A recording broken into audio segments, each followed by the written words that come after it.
আজ আমরা আলোচনা করব দশম শ্রেণীর পাঠ্য বইয়ের তোমাদের প্রথম গল্প জ্ঞানচক্ষু। জ্ঞানচক্ষু গল্প নিয়ে আজ আমাদের বিশেষ ভিডিও। তোমরা ভিডিওটি শেষ পর্যন্ত দেখো। ভিডিওটি ভালো লেগে থাকলে লাইক শেয়ার করে দিও। চ্যানেলে নতুন হলে চ্যানেলটি সাবস্ক্রাইব করে পাশের বেল আইকনটি প্রেস করে দিতে একেবারেই ভুলো না। জ্ঞানচক্ষু গল্পের সম্পূর্ণ লাইন ধরে ধরে ব্যাখ্যা, প্রতিটি শব্দের শব্দার্থ সবই তোমরা এই ভিডিও থেকে আজ জানতে পারবে। জ্ঞানচক্ষু লিখেছেন আশাপূর্ণা দেবী। তিনি জন্মগ্রহণ করেছিলেন 1909 খ্রিস্টাব্দের 8ই জানুয়ারি এবং তিনি পরলোক গমন করেন 1995 খ্রিস্টাব্দের 13ই জুলাই। জ্ঞানচক্ষু গল্পটি নেওয়া হয়েছে আশাপূর্ণা দেবী রচিত কুমকুম গল্প সংকলন থেকে। তোমাদের পরীক্ষায় প্রশ্নটি আসে, কোথা হতে জ্ঞানচক্ষু গল্পটি নেওয়া হয়েছে? কুমকুম গল্প সংকলন থেকে। চলে আসছে এবার মূল গল্প আলোচনায়। কথাটা শুনে তপনের চোখ মার্বেল হয়ে গেল। মার্বেল কি? মার্বেল হচ্ছে কাঁচের গুলি। কাঁচের গুলির মতো যে গোল গোল যে গুলিগুলো হয়, কাঁচের গুলির মতো তপনের চোখটা কিন্তু সেরকম হয়ে গেল।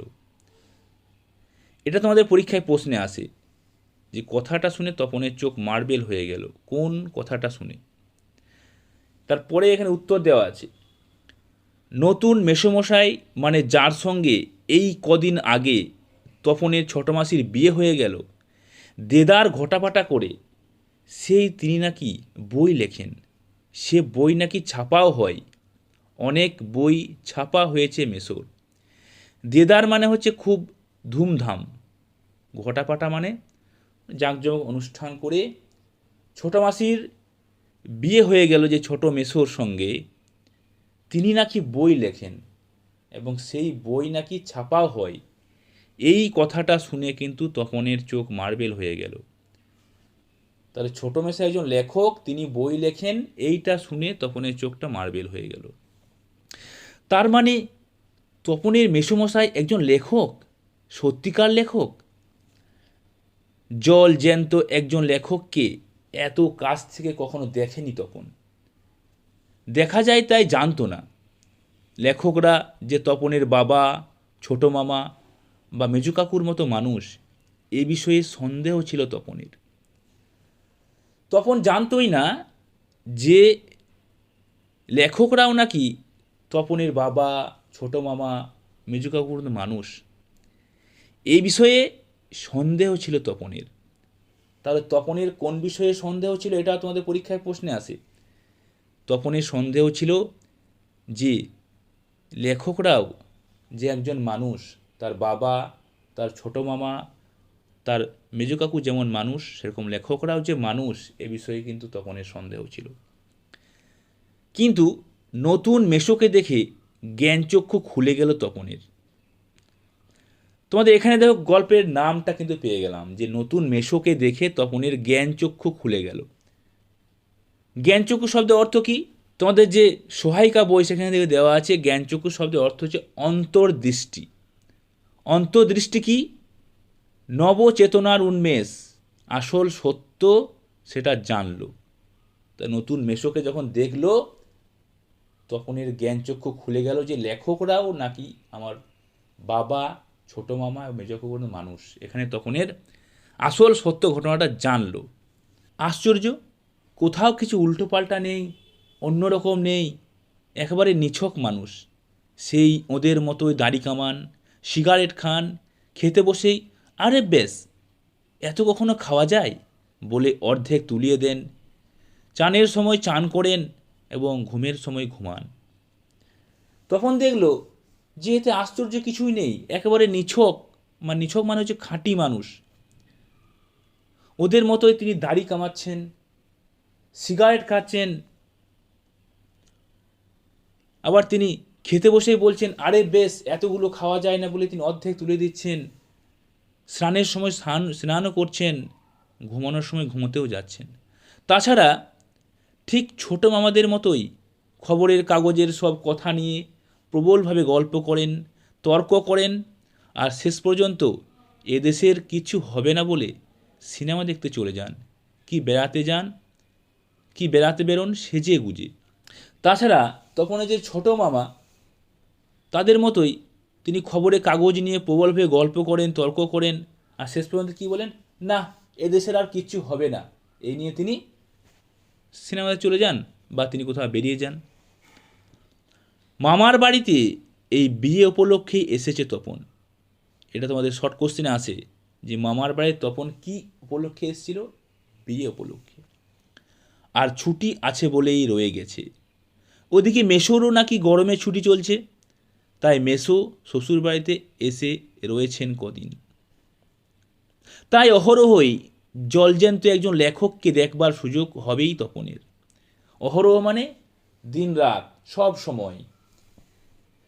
তপনও ছুটিতে এখানে এসছে বেড়াতে বিয়ে উপলক্ষে, তপনের মেসেও এখানে ছুটিতে থেকে যাচ্ছে, তাই সব সময় এরকম একটা জলজ্যান্ত লেখককে দেখবার সুযোগ পাবে তপন। আর সেই সুযোগেই দেখতে পাচ্ছে তপন, লেখক মানে কোনো আকাশ থেকে পড়া জীব নয়, তপনদের মতোই মানুষ। তপন এখানে কি দেখছে? যে লেখক মানে কোনো আকাশ থেকে পড়া জীব নয়, কোনো এলিয়েন নয়, কোনো অন্য গ্রহের মানুষ নয়। তপন, তপনের বাবা, তপনের মামা, তপনের মেজ কাকু, তারা যেরকম মানুষ, তপন এই লেখকও কিন্তু একজন মানুষ। তবে তপনেরই বা লেখক হতে বাধা কি? তাহলে তপন এখানে এবার ভাবছে, তাহলে আমারই বা লেখক হতে বাধা কি? আমিও লেখক হতে পারি। এরপর তোমরা চলে এসো পরের পৃষ্ঠায়। পরের পৃষ্ঠায় পড়লে দেখো লেখাটা খুব সুন্দরভাবে মিলে যাবে। এই কথাটাই ভাবছে তপন রাত দিন। কোন কথাটা? যে আমারই বা লেখক হতে বাধা কি, এটা কিন্তু ভাবছে। ছেলেবেলা থেকেই তো রাশি রাশি গল্প শুনছে তপন, এখন বস্তা বস্তা পড়ছে, কাজেই গল্প জিনিসটা যে কি সেটা জানতে তো বাকি নেই। ছোট থেকেই অনেক গল্প সে শুনেছে, আর এখন ক্লাসে এসে অনেক গল্প পড়ছে, তাই কিন্তু গল্প জিনিসটা কি সেটা তো জানতে আর বাকি নেই, গল্পটা কি সেটা তো জানে। শুধু এইটাই জানা ছিল না, সেটা এমনই সহজ মানুষে লিখতে পারে। নতুন মেশোকে দেখে জানলো সেটা। তবে আর পায় কে তপনকে? তপন যখন জানলো যে সবাই লিখতে পারে, তখন তপনকে আর কে পায়? দুপুরবেলা সবাই যখন নিথর, সবাই যখন স্তব্ধ, মানে সবাই ঘুমিয়ে পড়ে দুপুরবেলা খাওয়ার পর, তপন আস্তে একটি ব্র্যাকেটের মধ্যে দেওয়া আছে হোম টাস্কের খাতা আর কি, বিয়ে বাড়িতেও যেটি মা না আনিয়ে ছাড়েননি। বিয়ে বাড়িতে কি তার মা না আনিয়ে ছাড়েননি? হোম টাস্কের খাতা। অর্থাৎ বিয়ে বাড়িতে তপন বেড়াতে এসছে, সেখানেও তার মা স্কুলের যে খাতা হোম টাস্কের সেটাও কিন্তু নিয়ে চলে এসছে। সেই খাতাটা নিল আর কলমটি নিয়ে 3 তলার সিঁড়িতে উঠে গেল। আর তোমরা বিশ্বাস করবে কিনা জানি না, একা শুনে বসে লিখেও ফেলল আস্ত একটা গল্প। খাতা আর কলম নিয়ে 3 তলায় সিঁড়িতে উঠে গেল তপন, এবং সেখানে এক আসনে, মানে এক জায়গায় বসে সে একটা আস্ত, মানে একটা পুরো গল্প লিখে ফেলল। লেখার পর যখন পড়ল, গায়ে কাঁটা দিয়ে উঠল তপনের, মাথার চুল খাড়া হয়ে গেল। একই ব্যাপার, লেখার পর তপন যখন নিজেই পড়ছে, তখন তপনের গায়ে কাঁটা দিয়ে উঠল, তপনের মাথার চুলটাও কিন্তু খাড়া হয়ে গেল। এই যে সত্যি হুবহু গল্পের মতোই লাগছে, তার মানে সত্যি একটা গল্প লিখে ফেলেছে তপন। তার মানে তপনকে এখন লেখক বলা চলে। গল্পটা যখন নিজেই পড়ল, তখন দেখছে যে গল্পটা তপন সত্যিই লিখে ফেলেছে, তাহলে তপনকেও কি লেখক বলা চলে? হঠাৎ ভয়ানক একটা উত্তেজনা অনুভব করে তপন, আর দুধ দাঁড়িয়ে নিচে নেমে আসে। ছোটো মাসিকেই বলে বসে, ছোটো মাসি একটা গল্প লিখেছি। দুধদাড়ি মানে অতি তাড়াতাড়ি এবং জোরে জোরে পায়ের শব্দ করে তপন নিচে নেমে এলো এবং ছোটো মাসিকে তার গল্পটা দিল। ছোটো মাসি ওর চিরকালের বন্ধু, বয়সে বছর আষ্টেকের বড় হলেও সমবয়সী। কত বছরের বড় ছোটো মাসি? বছর আষ্টেক, মানে 8 বছরের বড় হলেও কিন্তু একসঙ্গে থাকতো, এসে খেলতো। কাজেই মামার বাড়ি এলে সব কিছুই ছোটো মাসির কাছে। তাই এই ভয়ানক আনন্দের খবরটা ছোটো মাসিকেই সর্বাগ্যে দিয়ে বসে। এই যে গল্প লেখার আনন্দ, সেইটা প্রথম কাকে খবরটা দেয়? সর্বাগ্যে, মানে সবার আগে খবরটা দেয় ছোটো মাসিকে। তো বিয়ে হয়ে ছোটো মাসি যেন একটা মুরব্বি হয়ে গেছে। মুরব্বি মানে একটা বয়স্ক, একটু পাকা হয়ে গেছে। মানে কেন? তাই গল্পটা সবটা না পড়েই একটু চোখ বুলিয়েই বেশ পিঠ চাপড়ানোর সুরে বলল, ও মা, এ তো বেশ লিখেছিস রে, কোনোখান থেকে টুকলিফাই করিসনি তো? বিয়ে হওয়ার পর একটা পাকা হয়ে গেছে ছোটো মাসি, তাই একটু চোখ বুলিয়েই পিঠ চাপড়ানোর সুরে কি বলছে, দারুণ লিখেছিস, ভালো লিখেছিস, কোনোখান থেকে টুকলিফাই মানে কারো কাছ থেকে নকল বা কোনোখান থেকে দেখে লিখিসনি তো? ছোটো মাসি, ভালো হবে না বলছি। আরে ও বা খেপছিস কেন? জিজ্ঞেস করছি, বই তো নয়। রোষ তোর ছোটো মশাইকে দেখায়। রোষ মানে অপেক্ষা কর, তুই অপেক্ষা কর, এখানে তোর ছোটো মেসোমশাইকে এই গল্পটা দেখায়। আবার আমরা চলে আসব আগের পাতায়। মেসোমশাই কলেজের প্রফেসর। তপনের মেসোমশাই ছিল কলেজের অধ্যাপক, তিনি কলেজে পড়ান। এখন ছুটি চলছে, তাই সেই সুযোগে শ্বশুর বাড়িতে রয়ে গেছেন কদিন, আর সেই সুযোগে দিব্যি একখানি দিবা নিদ্রা দিচ্ছিলেন। ছোটো মাসি সেই দিকে ধাবিত হয়। মেসো দুপুরবেলায় যে ঘুমায় সবাই দুপুরবেলায়, সেটাকে দিবানিদ্রা বলে, সেটা তিনি ঘুমাচ্ছিলেন, আর ছোটো মাসি সেই দিকেই ছুটে যাচ্ছে, ধাবিত মানে ছুটে যাচ্ছে। তখন অবশ্য না করে প্রবল আপত্তি তোলে, কিন্তু কে শোনে কার কথা? তখন কিন্তু প্রথমে না করে একটু আপত্তি তোলে, কিন্তু ছোটো মাসি কিন্তু তার কথা শুনল না। ততক্ষণে তো গল্প ছোটো মেসোর হাতে চলেই গেছে। হইচই করে দিয়েছে ছোটো মাসি তার ঘুম ভাঙিয়ে। তখন অবশ্য মাসির এই হইচইতে মনে মনে পুলকিত হয়। তখনই কিন্তু যখন ছোটো মেসোর কাছে গল্পটা নিয়ে যায়, মনে মনে কিন্তু পুলকিত মানে আনন্দিত হয়, মুখে করলেও হয়। কারণ লেখার প্রকৃত মূল্য বুঝলে নতুন মেসোই বুঝবে। রত্নের মূল্য জহুরির কাছেই। রত্ন মানে হচ্ছে বহু মূল্য মণিমুক্ত, আর জহুরি মানে হচ্ছে মণিকার, যে ব্যক্তি রত্ন ভালো করে চিনতে পারে, অর্থাৎ হিরে জহরত যেটা চিনে স্বর্ণকার, তাকে বলা হচ্ছে জহুরি। রত্নের মূল্য জহুরির কাছেই। রত্ন যেমন জহুরিরা চিনতে পারে, তাই তপনের মনে হয়েছে তপনের মেসো একজন লেখক, তাই তপনের গল্পটা একমাত্র তপনের মেসোই ভালো বুঝতে পারবে। একটু পরেই ছোটো মেসো ডেকে পাঠান তপনকে, এবং বোধ করি নতুন বিয়ের শ্বশুরবাড়ির ছেলেকে খুশি করতেই বলে ওঠেন, তপন, তোমার গল্প তো দিব্যি হয়েছে, একটু কারেকশন করে করে দিলে ছাপতে দেওয়া চলে। নতুন শ্বশুরবাড়িতে এসছে, তাই শ্বশুরবাড়ির ছেলেকে একটু খুশি করার জন্য তিনি বলে ওঠেন, তপন, তোমার গল্প কিন্তু দারুণ হয়েছে, একটু কারেকশন মানে একটু সংশোধন করে, একটু মানে একটু আলাদা অন্য কিছু কারেকশন সংশোধন করে কিন্তু গল্পটা কিন্তু ছাপতে দেওয়া চলে। তপন প্রথমটা ভাবে ঠাট্টা, মানে ভাবছে হয়তো ঠাট্টা করছে, কিন্তু যখন দেখে মেসোর মুখে করুণার ছাপ, মেসোর মুখে একটা দয়া করুণার ছাপ, তখন আহ্লাদে কাঁদো হয়ে যায়, তখন একটু আমোদে আনন্দে তপন কাঁদো হয়ে যায়। তাহলে বাপু তুমি ওর গল্পটা ছাপিয়ে দিও, মাসি বলে, মেসোর উপযুক্ত কাজ হবে সেটা। তখন মাসি বলে, তাহলে বাপু তুমি গল্পটা ছাপিয়ে দিও, মেসোর উপযুক্ত কাজ হবে সেটা। এটা পরীক্ষায় আসে যে মেসোর উপযুক্ত কাজ হবে সেটা। মেসোর উপযুক্ত কাজ কোনটা? মাসি বলে যে তোমার গল্পটা যে ছাপিয়ে দিও, ওই গল্পটা ছাপিয়ে দেওয়ায় কিন্তু মেসোর উপযুক্ত কাজ হবে। মেসো তেমনি করুণার মূর্তিতে বললেন, তা দেওয়া যায়। একটু দয়ার মূর্তিতে বলছেন, দয়া স্বরে বলছেন, তা দেওয়া যায়।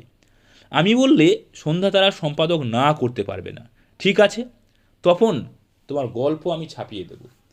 সন্ধ্যা তারা পত্রিকা, সেই পত্রিকায় তিনি তার মেসোর পরিচিত ছিল, তাই তিনি আমি বললে সন্ধ্যা তারার সম্পাদক, যে সন্ধ্যা তারা পত্রিকার যে সম্পাদক, তিনি কিন্তু না করতে পারবেন না।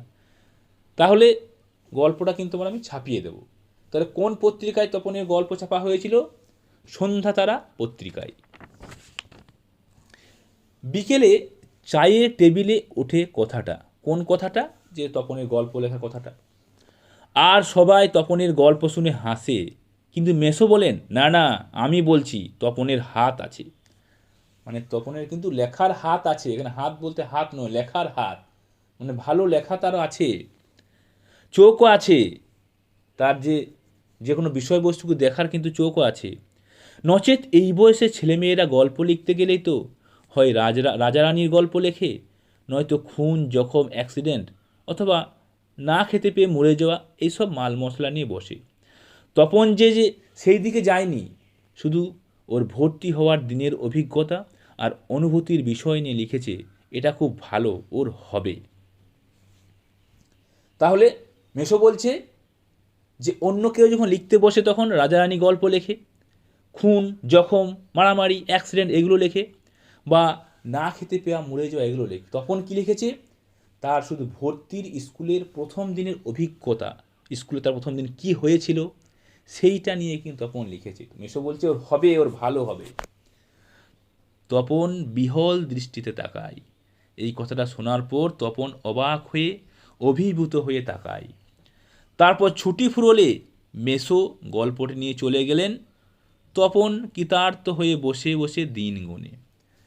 ছুটি ফুরোলো, গল্প নিয়ে তপন মেসো চলে গেল। তারপর তপন সেই গল্প যে ছাপিয়ে দিয়ে বলেছিল তাই তিনি ধন্য ধন্য হয়ে, তপন কৃতার্থ হয়ে যে কবে আমার গল্পটা বেরোবে এইটা বসে বসে কিন্তু দিন গোনে। তারপর চলে আসবো আবার নিচেতে। কিন্তু গেলেন তো গেলেনই, যে সেই গল্পটা যে নিয়ে গেলেন তো গেলেন।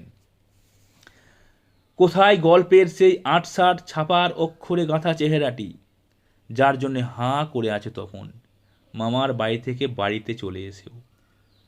৮৬ মানে ঠাসা বুনন, যে তপন যে গল্পটা লিখেছিল, খুব সুন্দর মেসো নাম করেছিল, সেই গল্পটা যে নিয়ে চলে গেল, তপন কিন্তু তার জন্য হাঁ করে আছে, মামার বাড়ি থেকে বাড়িতে এসেও কিন্তু হাঁ করে আছে। এদিকে বাড়িতে তপনের নাম হয়েছে কবি, সাহিত্যিক, কথাশিল্পী। তপনের কিন্তু বিভিন্ন নামে তারা ব্যঙ্গ করছে, আর উঠতে বসতে ঠাট্টা করছে, তোর হবে, হ্যাঁ বাবা তোর হবে।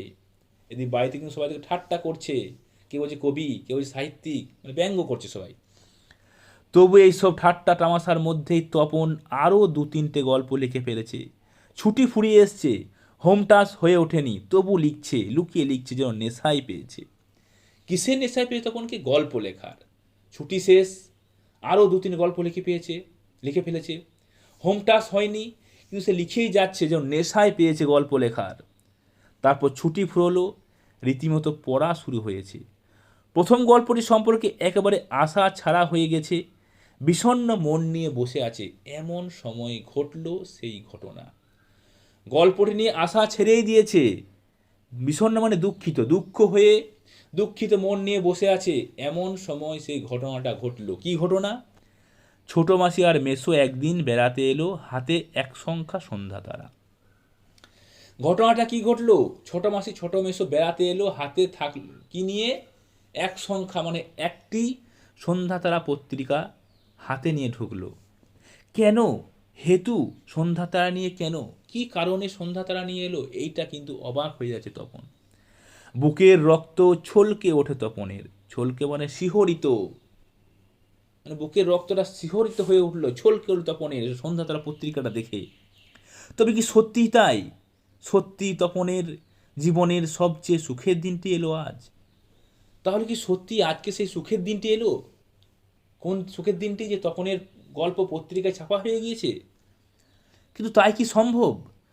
সত্যিকার ছাপার অক্ষরে তপন কুমার রায়ের লেখা গল্প হাজার হাজার ছেলের হাতে হাতে ঘুরবে? তাহলে সত্যি তপনের গল্পটা হাজার হাজার লোক পড়বে, সেই পত্রিকা হাজার হাজার ছেলেরা সেই হাতে হাতে নিয়ে ঘুরবে? পৃথিবীতে এমন অলৌকিক ঘটনাও ঘটে, এমন অলৌকিক, এমন একটা যে ঘটনাটা বিশ্বাস করা যায় না, সেরকম ঘটনাটা পৃথিবীতে এরকম ঘটে। এটা পরীক্ষায় প্রশ্নে আসে, পৃথিবীতে এমন অলৌকিক ঘটনাও ঘটে। কোন ঘটনাকে অলৌকিক বলা হয়েছে? তা ঘটেছে, সত্যিই ঘটেছে। সূচিপত্রেও নাম রয়েছে। সূচিপত্র মানে প্রথমে তোমাদের বইয়েও দেওয়া আছে কোন পাতায় কি আছে, কোন গল্প কোন কবিতার সূচিপত্র বলা হয়। সেখানেও নাম রয়েছে। কি নাম? প্রথম দিন গল্প, শ্রী তপন কুমার রায়। পরীক্ষায় প্রশ্নে আসে সূচিপত্রে কি লেখা রয়েছে। গল্পের নাম প্রথম দিন, পাশে আছে গল্প, তারপর লেখকের নাম শ্রী তপন কুমার রায়। সারা বাড়িতে শোরগোল পড়ে যায়। তপনের লেখা গল্প পত্রিকায় ছাপা হয়েছে। সারা বাড়িতে শোরগোল পড়ে গেল, হই হই চেঁচামেচি পড়ে গেল যে তপনের গল্প কিন্তু পত্রিকায় ছাপা হয়েছে। ওর লেখক মেসো ছাপিয়ে দিয়েছে। পত্রিকাটি সকলের হাতে হাতে ঘোরে। সকলেই একবার করে চোখ বোলায় আর বলে, বারে চমৎকার লিখেছে তো। মেসো অবশ্য মৃদু মৃদু হাসেন, বলেন, একটু আধটু কারেকশন করতে হয়েছে অবশ্য, নেহাত কাঁচা তো। যখন সবাই নাম করছে দারুণ হয়েছে, তখন মেসো এই কথাটা বলল হেসে হেসে যে একটু আধটু কারেকশন, একটু একটু সংশোধন করেছি, নেহাত কাঁচা হাত তোর, তা একটু সংশোধন করতে হয়েছে। মাসি বলে, তা হোক, নতুন নতুন অমন হয়। ক্রমশ কথাটা ছড়িয়ে পড়ে। ক্রমশ কথাটা ছড়িয়ে পড়ে। প্রশ্নে আসে কোন কথাটা ছড়িয়ে পড়ে? তপনের গল্প মেসো যে কারেকশন করে সংশোধন করে ছাপিয়ে দিয়েছে সেই কথাটা, ওই কারেকশনের কথাটা কিন্তু ছড়িয়ে পড়ে। বাবা বলেন, তাই? তা নইলে ফট করে একটা লিখলো গল্প আর ছাপা হলো। বাবা কি বলছে? তাই? তাই বলি, একটা গল্প লিখলে ছাপাও হয়ে গেল। মেজু কাকু বলেন, তা ওরকম একটি লেখক মেসো থাকা মন্দ নয়, আমাদের থাকলে আমরাও চেষ্টা করে দেখতুম। ছোটা মাসি আত্মপ্রসাদের প্রসন্নতা নিয়ে বসে বসে ডিম ভাজা আর চা খায়, মেসো শুধু কফি। ছোটা মাসি আত্মপ্রসাদ মানে নিজে যে গল্পটা তার মেসো ছাপিয়ে দিয়েছে, এটা অহংকার। আর প্রসন্নতা মানে কি? সন্তুষ্টি, খুশি হলো। তপনের গল্পটা ছাপা হয়ে গিয়েছে, এটা একটা খুশি। আর যে তার মেসোর হাত ধরে ছাপা হয়েছে, এটা একটা অহংকার তপনের মাসির মনে মনে হচ্ছে। তাই বসে বসে ডিম ভাজা চা খাচ্ছে আর মেসো খাচ্ছে কফি। আজ আর অন্য কথা নেই, শুধু তপনের গল্পের কথা আর তপনের নতুন মেসোর মহত্বের কথা। অন্য কোনো কথা নেই, তপনের শুধুই গল্পের কথা আর তপনের মেসোর মহত্বের কথা। মানে তপনের মেসোই যে গল্পটা ছাপিয়ে দিয়েছে, এরকম করে তপনের মেসোর নাম। উনি নিজে গিয়ে না দিলে কি আর সন্ধ্যাতারা সম্পাদক তপনের গল্প কোড়ে আঙুল দিয়ে ছুতো? তাহলে এখানে কি বলছে? যে তপনের মেসো যদি গিয়ে না দিত, তাহলে সন্ধ্যাতারা পত্রিকার সম্পাদক কি কোড়ে আঙুল দিয়ে গল্পটা ছুতো? তপন যেন কোথায় হারিয়ে যায় এই সব কথার মধ্যে। গল্প ছাপা হলে যে ভয়ঙ্কর আহ্লাদটা হওয়ার কথা, সে আহ্লাদ খুঁজে পায় না। গল্প ছাপা হয়ে গিয়েছে, কিন্তু যে আনন্দ, যে আমোদ তপনের হওয়া কথা ছিল, সেইটা কিন্তু তপন কোনো মতেই খুঁজে পায় না। অনেকক্ষণ পরে মা বলেন, কই, তুই নিজের মুখে একবার পড়া তো তপন শুনি। বাবা, তোর পেটে পেটে এত। এতক্ষণে বইটা নিজের হাতে পায় তপন। এতক্ষণ কিন্তু পত্রিকা যে লেখাটা তপন নিজের হাতে পেল। মা বলেন, কই পড়, লজ্জা কি, পড়, সবাই শুনি। তপন লজ্জা ভেঙে পড়তে যায়, কেসে গলা পরিষ্কার করে। কিন্তু এ কি, এসব কি পড়ছে তপন? এ কার লেখা? এর প্রত্যেকটি লাইন তো নতুন, আনকোরা, তপনের অপরিচিত। তাহলে তপন যখন গল্পটা পড়তে গেল, তখন তপন দেখলো যে এ কি, এটা কার গল্প? এটা যে সম্পূর্ণ নতুন, আনকোরা মানে সম্পূর্ণ নতুন। এটা কার গল্প? নতুন গল্প আমি পড়ছি, তপনের সম্পূর্ণ অপরিচিত এটা গল্পটা। এর মধ্যে তপন কোথা? তার মানে মেসো তপনের গল্পটিকে আগাগোড়ায় কারেকশন করেছেন, অর্থাৎ নতুন করে লিখেছেন নিজের পাকা হাতে কলমে। তপন আর পড়তে পারে না। আগাগোড়া মানে শুরু থেকে শেষ পর্যন্ত সংশোধন। তপন তখন বুঝতে পারে যে গল্পটিকে মেসো কিন্তু শুরু থেকে শেষ পর্যন্ত সংশোধন করে দিয়েছে, নতুন করে লিখেছেন তার নিজের পাকা হাতে, নিজেই তিনি এটাকে সংশোধন করে পুরোপুরি পরিবর্তন করে দিয়েছে। তপন আর পড়তে পারে না, বোবা হয়ে বসে থাকে। তারপর ধমক খায়, কিরে তোর যে দেখি পায়া ভারী হয়ে এলো। তারপর একটু জোরে ধমক খেলো যে তোর যে দেখি পায়া ভারী হয়ে এলো। পায়া ভারী হয়ে মানে কি? অহংকার প্রকাশ। ওরা সবাই ভাবছে যে তপনের গল্প ছাপা হয়ে গেছে, পড়তে বুঝি তাই হতে মনে মনে অহংকার হচ্ছে ওর। সবাই শুনতে চাইছে তুই পড়ছিস না, নাকি অতি আহ্লাদে বাক্য হরে গেল, নাকি তোর অতি আনন্দে বাক্য হরে গেল। হরে গেল মানে হারিয়ে গেল। তোর এত আনন্দ হচ্ছে যে তোর বাক্যটা হারিয়ে গেল, কথা তোর হারিয়ে গেল। তপন গড়গড়িয়ে পড়ে যায়। গড়গড়িয়ে মানে তাড়াতাড়ি একদম দরদর করে পড়ে যায়। তপনের মাথায় ঢোকে না সে কি পড়ছে, তবু ধন্যি ধন্যি পড়ে যায়। চারিদিকে প্রশংসা, নাম, যে দারুণ লিখেছে, বেশ বেশ দারুণ লিখেছে। আর একবার রব ওঠে তপনের লেখক মেসো তপনের গল্পটি ছাপিয়ে দিয়েছে। ধন্যি ধন্যি পড়ে যায়, তপনের নাম নেই, তপনের মেসোর নাম, যে তপনের মেসোই গল্পটা ছাপিয়ে দিয়েছে। তপন বইটা ফেলে রেখে চলে যায়। তখন ছাদে উঠে গিয়ে শার্টের তলাটা তুলে চোখ মোছে। তখন কিন্তু বইটা রেখে ফেলে চলে যায়, পত্রিকা রেখে ফেলে চলে যায়, ছাদে উঠে গিয়ে শার্ট নিজের জামার তলাটা তুলে চোখটা মোছে। তপনের মনে হয় আজ যেন তার জীবনের সবচেয়ে দুঃখের দিন। কেন তা জানে না তপন। তপনের মনে হচ্ছে যে তার জীবনের আজ সবচেয়ে দুঃখের দিন, কিন্তু কেন তা জানে না। শুধু এই দুঃখের মুহূর্তে গভীরভাবে সংকল্প করে তপন, সংকল্প মানে প্রতিজ্ঞা, শপথ, এই দুঃখের মুহূর্তে তপন শপথ করে যে যদি কখনো লেখা ছাপতে দেয় তো তপন নিজে গিয়ে দেবে নিজের কাঁচা লেখা, ছাপা হয় হোক না হয় না হোক। তপন মনে মনে প্রতিজ্ঞা করে, মনে মনে শপথ করে যে যদি কোনোদিন লেখা ও ছাপাতে দেয় তাহলে পত্রিকার ওখানে গিয়ে নিজে সম্পাদককে দেবে, তার কাঁচা লেখাটাই দেবে। সে পত্রিকায় ছাপা হোক আর না হোক সেটা কোনো ব্যাপার নয়। তপনকে যেন আর কখনো শুনতে না হয় অমুক তপনের লেখা ছাপিয়ে দিয়েছে। আর তপনকে যেন নিজের গল্প পড়তে বসে অন্যের লেখা লাইন পড়তে না হয়। তপনকে যেন পড়ে আর শুনতে না হয় যে অমুক মানে তপনের যে ছোট মেসো গল্প ছাপিয়ে দিয়েছে এটা যেন শুনতে না হয়। আর গল্প পড়তে বসে যেন নিজে না মনে হয় যে গল্পটা নতুন, নতুন লাইন, অন্যর লেখা লাইন যেন তাকে বসে বসে পড়তে না হয়। এইটাই তিনি গভীরভাবে সংকল্প করে। তার যে দুঃখের কিছু নেই তার থেকে অপমানের। এটাই হচ্ছে সবচেয়ে দুঃখের, যে নিজে একটা গল্প লেখা দিয়েছে সেইটাকে পরিবর্তন করে দিয়েছে। এবং তপনের তো নামই হচ্ছে তার ছোট মেসোর নাম, ছোট মেসোর প্রশংসা চারিদিকে ছড়িয়ে পড়েছে। তাই এটাই তপনের কাছে ছিল সবচেয়ে দুঃখের, সবচেয়ে অপমানের। সামগ্রিক আলোচনা তোমাদের কেমন লাগলো তোমরা অবশ্যই কমেন্ট করে জানিও। আর ভিডিওটি তোমরা অবশ্যই বন্ধুদের মধ্যে শেয়ার করে দিও। ভিডিওটি প্রথম থেকে শেষ অবধি দেখার জন্য তোমাদের সকলকে অসংখ্য ধন্যবাদ। জয় হিন্দ, জয় ভারত।